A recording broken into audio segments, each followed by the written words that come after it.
Welcome to Victory Road 2021. I'll tell you this. This is what you're going to get. If you turn this off after the first 10 seconds, let's make this clear. Was this a good pay-per-view? Yes, the matches were good quality. Some of them were great quality. Storylines suck. For the main show, they already were sucking. Here, it just sucks even more. That's the deal. But many of these matches have implications for Bound for Glory. So if you're going to turn this off now and you've not seen the show yet, you will see some very good matches for most, great matches for others. Storylines suck, but majority does go into Bound for Glory and you can enjoy the show. So, McLean versus Petey Williams versus a TJP, which has not very good storytelling between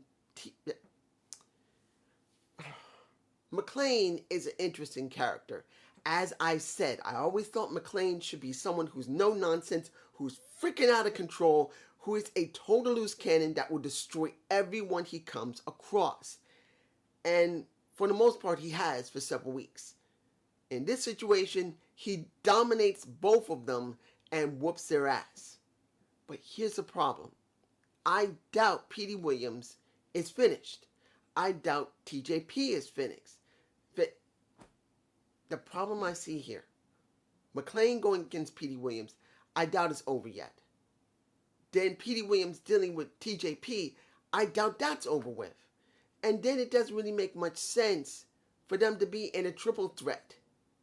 They need to rectify this. They need to have a stipulation that's going to end the situation with Petey Williams dealing with McLean, and then they can focus on either McLean dealing with TJP, which honestly would make better sense because he's going to go through the roster. He's going to beat everyone. Let Petey be done. Go to TJP. Let him finish TJP and then go on to the next and the next and the next and go through the entire roster. That's the way it should be. That's the way I believe it should be. The match itself was very good. And obviously, like I said, McLean won. But what does this give McLean now? I don't know. What does this give TJP and Petey Williams? I don't know. But I don't think this is over between any one of them yet. Now, Fatal 5-Way. This isn't even a... I believe I got a picture of all 5 of them in the ring. Here it is in my face. If I don't, sorry. Here's the problem.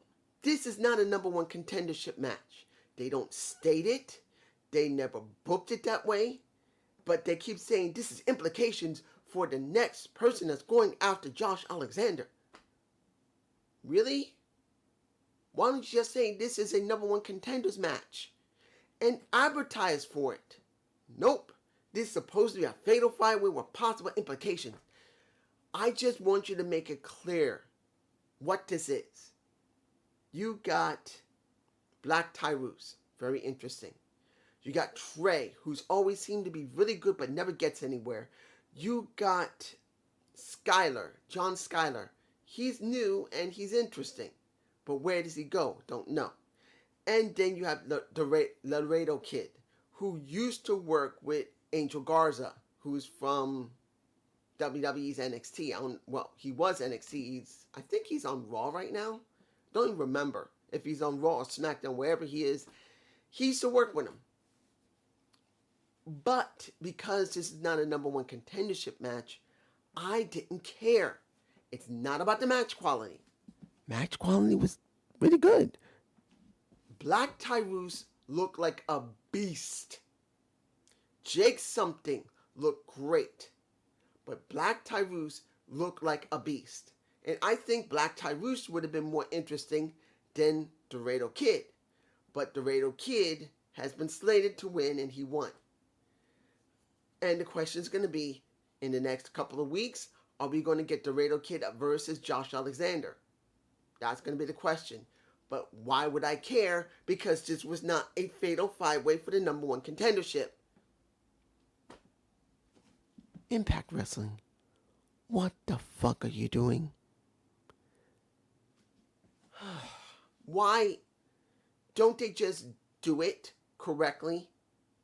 Like I said, I've been saying for a long time, the people who are in creative don't think about the little things. They don't think.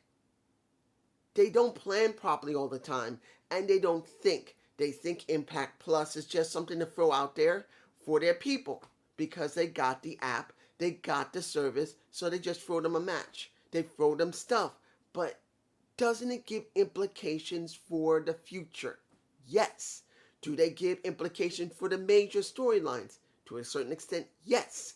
But for the smaller things, they don't. And it makes things make no sense. So when they start trying to fill in the gaps on the regular show, it's garbage. Garbage. I'm just saying.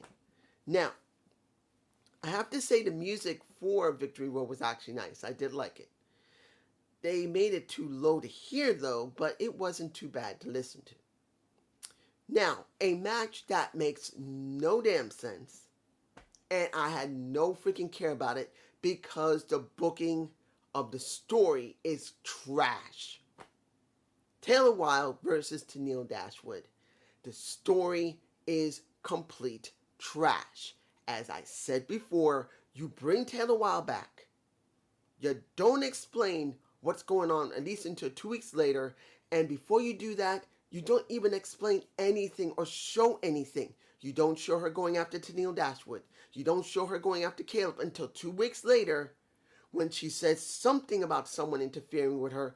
Then you go after Caleb, then eventually Tennille, then eventually you got Madison Rain, then you have to bring in Jordan Grace, and then you have to bring in Rachel Ellering. It is a clusterfuck. Total clusterfuck. It was not properly put together. What they should have did was Taylor Wilde, who when she... Calm down. This is what makes me angry. Bad storytelling. This is not even about the match. This is just bad storytelling that pissed me off. The match was fine, and... everyone gets ejected. I'll explain about the storyline in a minute. But you basically get everyone ejected, and it's just Taylor and Tennille. And then in the end, who won again?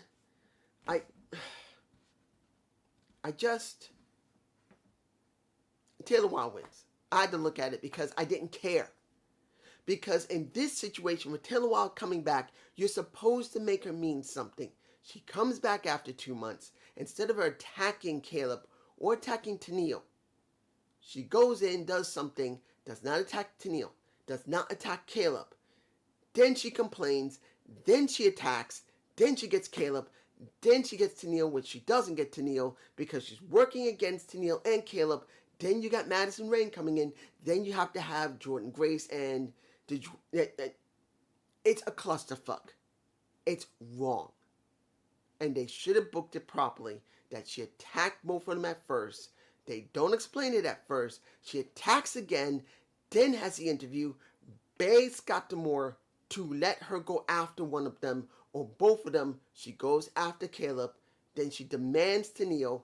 Yes, you can still bring in a Madison Rain to back her up, and then you can bring in the other two to make it look good. And I gotta admit, tell me if I'm wrong, if Jordan Grace is getting more curvy. I mean, she's like this. But it's like, are her boobs getting bigger? I don't know. That's just me. Now, this is one problem with this match because it's similar to the previous match. Bad booking of the story. Raju versus Matt Cardona. Now, I gotta admit, I didn't see the ending of the match. Unfortunately, I lost it. The stream I was looking at, I lost it. When I got it back is when the Bay Club goes up against Finjuice. Unfortunately, I didn't see the last of it. Just didn't. But here's the problem. I don't know who won. My guess is they're not ending this feud. If Matt Cardona won, which I don't think he did, because I think Raju didn't get stopped. He was getting his butt kicked. And I think because he sent Shira back, Shira came out and backed him up. I could be wrong about this. And Matt Cardona could have won, but then there was no Chelsea Green because she's supposed to be laid out because of the knee strike she got from Raju. Now, there are 3 scenarios here that could have happened. 1, Raju did actually win because he got help from Shira. 2, you got Matt Cardona winning. And then 3, you'll have Chelsea Green come out. She gets in the way, and then Raju wins because she gets in the way, and Matt could not beat him because he was worried about her getting hurt again by Raju. I don't know which one it is.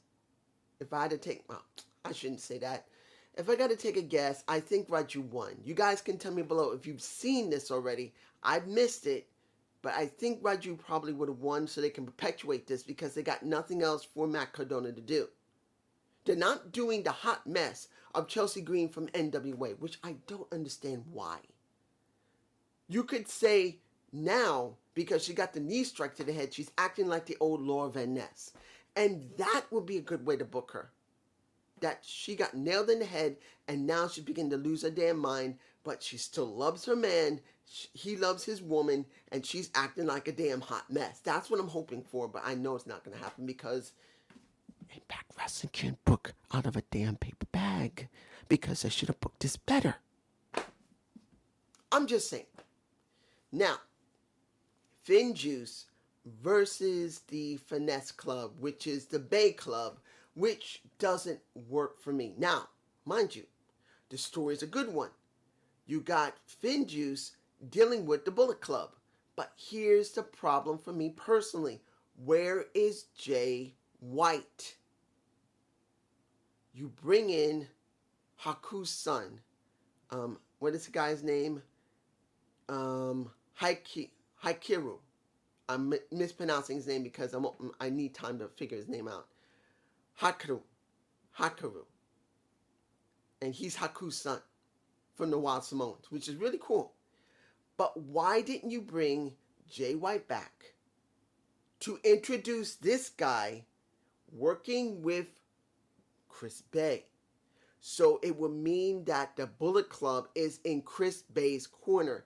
Bringing this guy in who was seen on AEW, who is still new, and everyone knows he's new. He's not one of the biggest people in the Bullet Club. Jay White is the one who runs it. He could have been brought back with Hikaru. And he could have said, this is one of my boys, and I'm putting him here to help the Finesse Club, which is a branch of the Bullet Club. It must be helped. It must be propped up. It must be given the strength it needs to expand the Bullet Club's control of all pro wrestling. That would have made better sense, and it doesn't take that long. They could have done a video package of it. Even if you couldn't be there, couldn't you have done a video package, record it ahead of time, and then release it and show it to the Impact fans? This is what people don't get. The Impact fans deserve good storytelling, and they're not getting it because the booking is so bad that they don't think ahead. You got Jay White, who comes in. He's dealing with Dave Finlay. And they probably already had Hiraku. What is the guy's name? I hate when I can't pronounce a person's name very well. I'm just saying, Haku's son could have easily could have been booked properly by just one video package. One. Instead of seeing the great finesser trying to justify this and trying to say, we are the Bullet Club, we are the Finesse Club, we are here. No. He is a partner, but not the one who runs it. He's just been added to the Bullet Club, and you bring in another person without him there, the boss of the Bullet Club, makes it look weak because he's not part of the Bullet Club. Because we don't know that. We need the boss to tell us that not only Chris Bay is now a part of the Bullet Club, and now Chris Bay is creating a branch of the Bullet Club he calls a Finesse Club. You got this guy, Hikaru. Ah! We got the heels winning. Finn Juice didn't stand a chance. Now, Juice Robinson already got his leg messed up 2 weeks ahead of time. The match wasn't bad. The crowd was into it. But still, they lost, which was fine. I just wish Jay White had been there to introduce them both as Bullet Club and a new member to the Finesse Club. That's all I ask. Just a small video package was required. He didn't even need to be there. Just a video package when he had already been there, and Hikaru could have been with him, and they could have scheduled it now. Is it that hard? Is it that fucking hard? I'm cranky. Okay, let's move on. The Knockouts title match. And you know, what happened to Dana Purrazzo? Why wasn't she at the show? She didn't have to have a match, but I think she should have been at the show. I'm just saying, yes, they got a Bound for Glory match. But, really? Anyway, we got the new Hood Rats of Evans and the Tasha Steele versus the K. I did not expect them to win. The new Hood Rat... You know the reason why I knew Sienna Evans and the Tasha Steele, their Balikwa badass, wasn't going to win? You want to know why? How many women do we have in our teams there? 2. You know why there's only 2 teams? Because we got nothing from Kimberly and Su Yung yet. Because they haven't done anything. They haven't gone up against the Hood Rats, the new Hood Rats, and they haven't gone up against DK either. They only got 2 teams. They're doing a storyline right now while the Su Yung is getting more undead brides. That is her storyline with Kimberly. So she's not in the tag division right now. There is no tag division because you only got 4 women, 2 teams doing the damn work. This pisses my ass off beyond no end. Exactly what I thought was going to happen has happened. They gave us tag team belts, and you didn't fucking think about bringing in more women from the outside to supplement for having women in their company. Because, and I know someone's going to say, dude, we do have Rachel Ellering and Jordan Grace, don't we? Well, what were they doing? They're working with Taylor Wilde. I repeat that again. They are working with Taylor Wilde. Then you're going to say Tennille Dashwood and Madison Rains. They're working with Taylor Wilde. You got 5 women and a Caleb with a K working together there instead of working in the damn tag division for the women where they need it. And the new Hood Rats, why don't they destroy the influencers? Why don't they destroy Jordan Grace and destroy Rachel Ellering to prove how dominant they were before they even had to deal with DK? Nope. It's about Taylor Wilde dealing with Tennille Dashwood and everyone else surrounding them. So there is no tag division. And instead of bringing some women in from the independents to destroy them for Sienna Evans and Tasha Steele or DK, they're doing each other and that's it. You wonder why I get pissed off. It's exactly what I said was going to happen months ago. They didn't do a damn thing. Fuck Impact Wrestling. I know I do it. Now, the Good Brothers versus Rich and Willie Mack. A good match. I liked the match. It was not bad. But then the same problem with the Knockouts is what's going on. The same problem with the men's tag division. How many tag teams do we got, guys? They've only focused on 2 teams. Only 2. And the kicker here is, most of the time, Willie was not there because they wanted to do a storyline of... Calm down.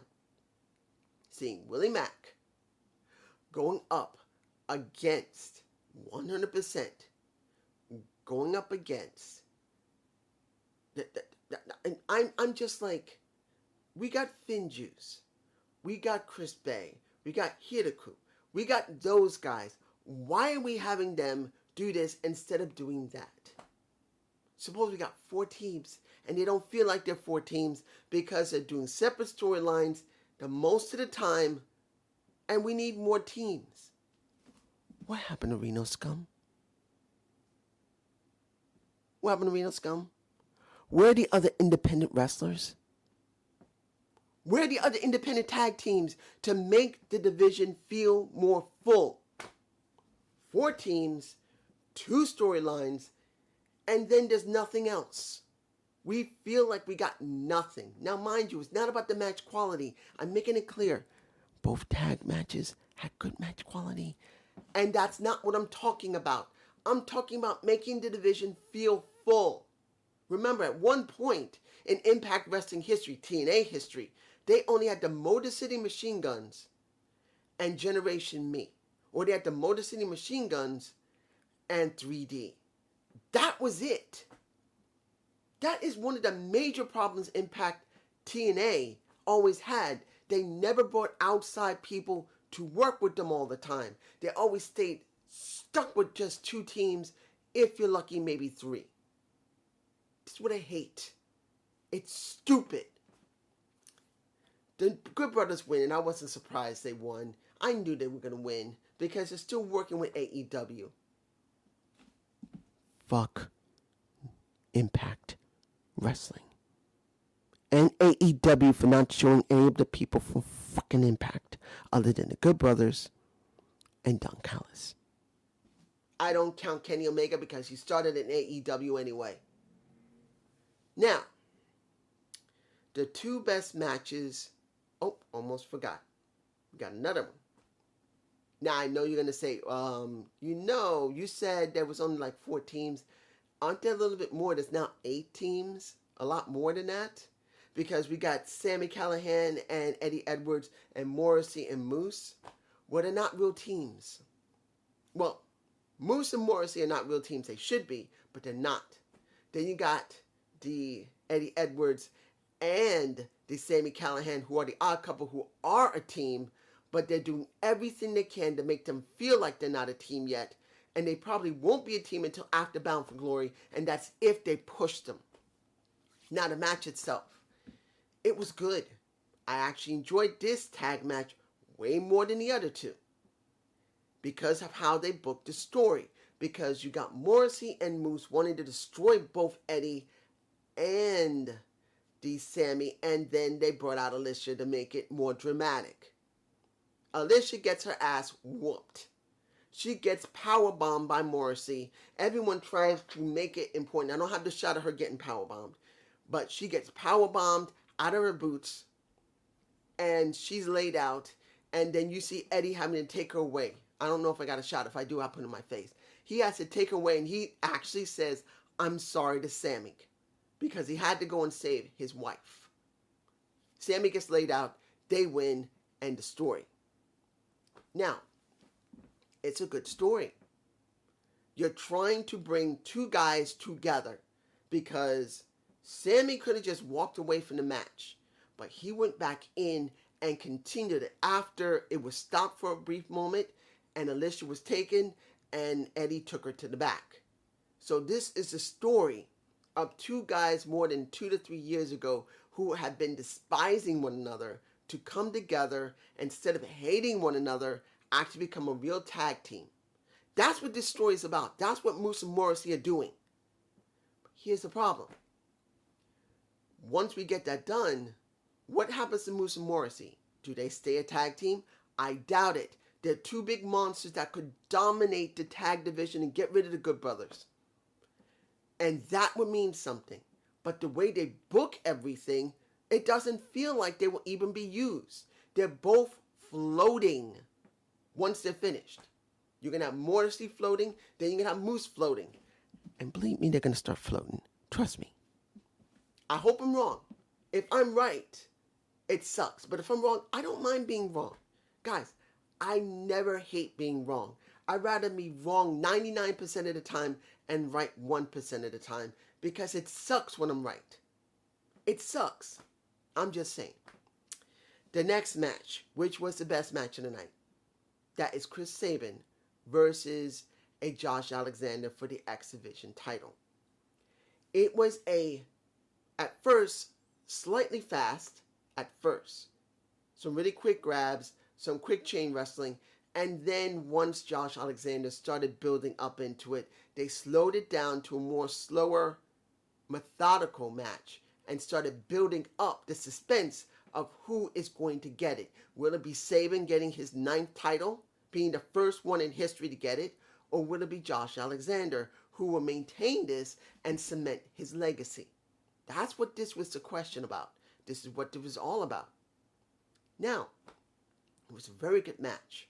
I did enjoy it. It was the best match of the night for me personally. It was. And in the end, I didn't expect Josh Alexander to lose. I knew he wasn't going to lose. But then when it was over, they shake hands. But then you see Sabin grabbing him. Afterward, he stops. Instead of leaving, he turns around and then it's like he's going at him again. Started saying something in his ear, which was very interesting. Now, finally, the last match of the night, Christian versus Ace Austin. This was the second best match of the night. Not because of the good ring work, because it was good between Ace and the Christian Cage. It was a bit shorter than Josh as well as for a Chris Sabin. It was a shorter match, but not by a lot.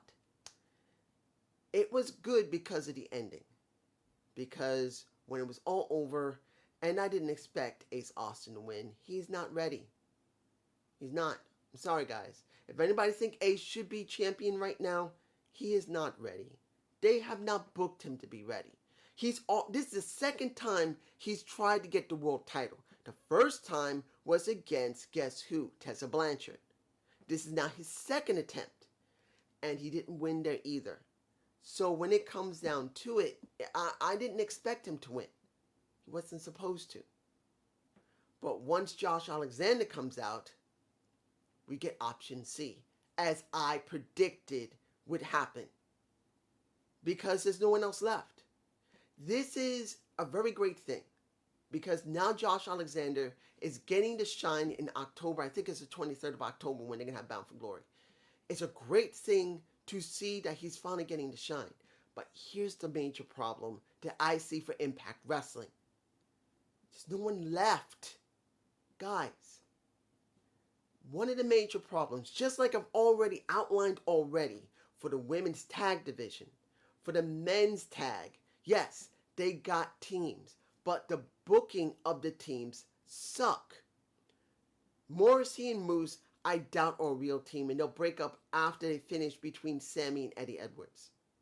Finn Juice is fine. You got Chris Bay and Hirdaku, if I'm pronouncing his name right. Yes, that's another team. They're fine. You got the Good Brothers, who bounce back and forth, but really don't do much with any of the others. It feels empty, the tag division. Even though they got tag teams in it, it feels empty. Yes, they're getting some storylines, but it doesn't mean they're going to be doing them correctly. It feels empty. The women's tag division feels empty. Instead of bringing independent wrestlers, tag teams, to come in and supplement, to make the tag division feel more full, they're not doing it. I can't believe they're not willing to do this. That it costs that much to bring in a couple of independent tag teams for the women and men to be able to go up against so they can make their divisions feel more full. So when they do the storylines, it doesn't feel empty. So when you see this entire situation, there's not enough people. Because they're not bringing in enough people to fill in the thing. And I know there's going to be people that's going to say, dude, don't worry, they're going to bring in more people. Oh, well, don't worry, they're going to get some WWE people in there. Who cares if they're WWE guys or girls? And when it comes to them bringing more people in, they need to schedule them properly with their storylines. Because if their storylines are going on but there's no people, it sucks. And then when they do have people, it's going on with no storyline.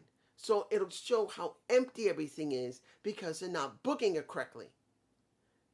Impact has problems, guys. I still love what they done here. This is not a bad pay-per-view. The storylines suck, as I said in the opening of this video. But the booking for the wrestlers are fine. Basically, all the matches are good to great matches. That's not the problem. I just wish they would understand to change everything. But this is just me. I hope you enjoyed this Victory Road 2021. Please give me a comment below. Have I done it right? Have I done it wrong? Do I suck? Give me an idea. Peace.